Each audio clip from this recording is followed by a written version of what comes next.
perubahan itu nggak bisa dihindari. Perubahan itu inevitable. Perubahan itu bagian dari pertumbuhan kita. Jadi jangan pernah takut sama perubahan. Karena perubahan itu bagian dari sesuatu yang harus kita lakukan terus-menerus. Ada sebuah masa di mana kami bekerja. Sesudah kami bekerja selesai, kami fokus pada yang lain. Dan itulah prinsip demokrasi. Karena itu jangan takut dengan masa jabatan yang berakhir. Jangan pernah berpikir tentang perpanjangan masa jabatan. Dan itu ya bagian dari demokrasi kita. Dan ketika ada orang lain yang bertugas, hormati yang bertugas. Ya, ini dibackingi oleh oknum-oknum yang memiliki atributif kekuasaan. Dan ketika ditanya siapa, ya saya katakan saat terbuka, kita tidak boleh menutup diri lagi masalah ini. Ini masalah serius, ya. Ada aparat penegak hukum, ada oknum-oknum di kementerian lembaga, dan saya katakan jujur fair, ada oknum di BP2MI yang 8 bulan lalu saya lakukan pemecatan karena terlibat dalam fasilitasi penempatan ilegal. Nah, jika aparat negara terlibat dan menjadi bagian dari kejahatan, maka mereka sebetulnya tidak layak disebut abdi negara, tapi pengkhianat negara. Nah, ini harus membutuhkan komitmen kuat para pimpinan lembaga negara. Saya percaya Panglima TNI, Pak Kapolri, Menteri, pimpinan lembaga punya komitmen yang kuat pada merah putih. Tapi jika bicara oknum di kementerian lembaga, para pengkhianat selalu ada. Orang brengsek dan busuk selalu ada, termasuk di BP2MI. Nah, menurut saya ini bukan hal yang sulit untuk kita sungguh-sungguh melakukan pencegahan dan perang melawan sindikat penempatan ilegal. Satu, modus operandinya kita sudah tahu, ya. Dimulai dengan dokumen yang tidak mungkin mereka menggunakan visa kerja, tapi visa turis, ziarah, dan umroh. Maka imigrasi punya peran yang kuat untuk melakukan proteksi atas masalah ini. Dan kami sudah mengusulkan itu berulang-ulang, termasuk pada Dirjen yang baru.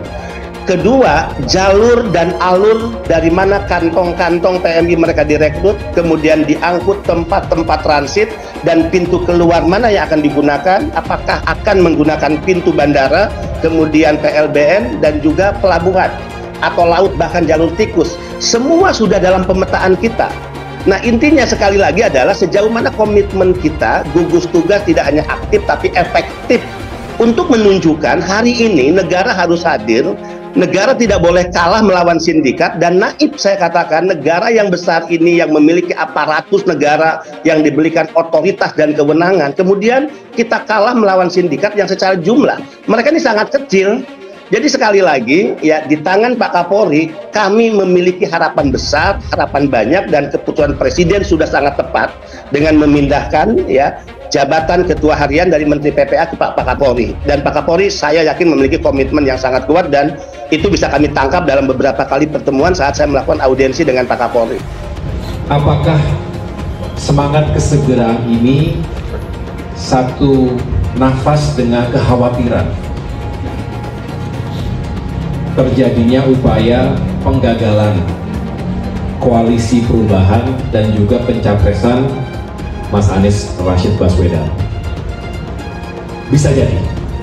Saya tidak ingin terlalu berandai-andai, tetapi saya kembali kepada tesis dasar. Logikanya adalah dengan semakin cepat bersatu, terintegrasi, baik sistem maupun orang per orang, maka harusnya seiring dengan tingkat atau kans kesuksesan yang lebih baik.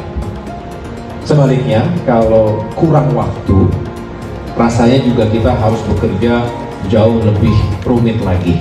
Saya tadi berkelakar sekaligus menjadi pengingat kepada kita semua, Indonesia itu luas, bukan negara kontinental yang bisa ditempuh dengan perjalanan darat saja. Seringkali lewat udara, seringkali lewat laut, dan penduduk kita besar. Pemilih kita 200 juta orang. Berusaha untuk mendapatkan 1% saja artinya memenangkan 2 juta suara. Sedangkan nanti masa kampanye hanya 75 hari. Tidak cukup. Tadi diamini oleh teman-teman KIB, rasanya 75 hari itu tidak cukup. Jadi kami kembali ke tujuan besar tadi. Nah, memang benar teman-teman sekalian juga pasti mengikuti.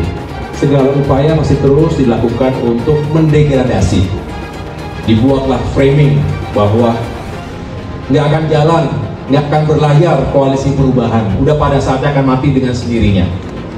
Itu menurut saya sebuah framing yang memang sengaja diluncurkan oleh mereka yang tidak ingin kami berlayar. Padahal faktanya di lapangan, sekali lagi, kalau kita lebih rajin dan lebih bersedia mendengarkan suara rakyat, semakin banyak yang ingin perubahan. Bukan hanya sekedar perubahan ganti presiden, bukan.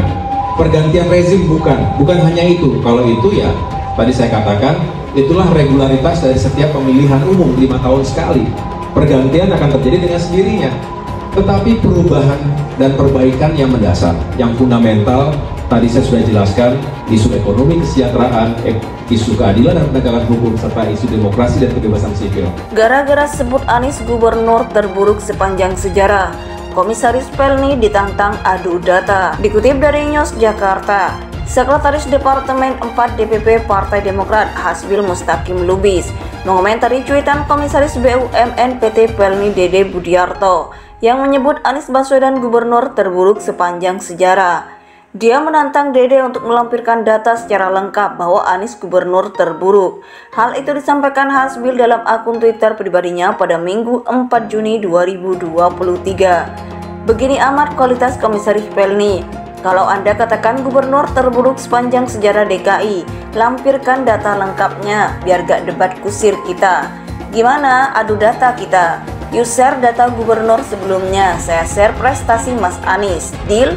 Ujar dia seperti dikutip dari News. Diketahui meski sudah tak lagi menjabat gubernur DKI, Anies Baswedan tetap cinta terhadap Formula E Jakarta. Gelaran balap mobil listrik yang digagasnya, buktinya Anies tetap nonton balapan Formula E akhir pekan kemarin. Anies bahkan rela beli tiket sendiri. Sabtu 3 Juni, Anies datang ke Jakarta International X-Prix Circuit JIX Ancol. Dia datang ditemani istrinya Ferry Farhati, serta anak dan menantunya Mutiara Baswedan dan Ali Saleh Al-Huraibi. Saya beli tiket, saya bukan undangan seperti yang lain juga, tuturnya.